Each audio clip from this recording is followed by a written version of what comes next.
Municipi più accessibili con il video interpretariato nel linguaggio dei segni grazie a una start-up innovativa nata a Ca' Foscari e a una nuova legge regionale varata lo scorso 15 febbraio che riconosce la lingua dei segni e promuove l'inclusione sociale delle persone sorde. Il servizio si chiama Visit Live, è stato sviluppato all'Ateneo Veneziano e mette a disposizione via app interpreti in lingua dei segni italiana. Apripista il comune di Mira, nel Veneziano, ma altri stanno seguendo l'esempio come Monastieri in provincia di Treviso. Ho creduto fino da subito nel progetto sviluppato da giovani nel nostro territorio e da Ca' Foscari, spiega il sindaco di Mira, Marco Dori.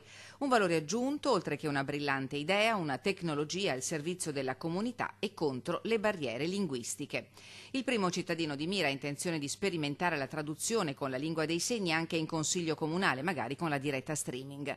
A disposizione degli enti pubblici il servizio di video interpretariato professionale da remoto via computer e tablet in linguaggio dei segni e in 15 lingue vocali che offre la possibilità di interloquire con i cittadini sordi e con cittadini di lingua straniera con un interprete in linea in meno di 3 minuti dalla richiesta.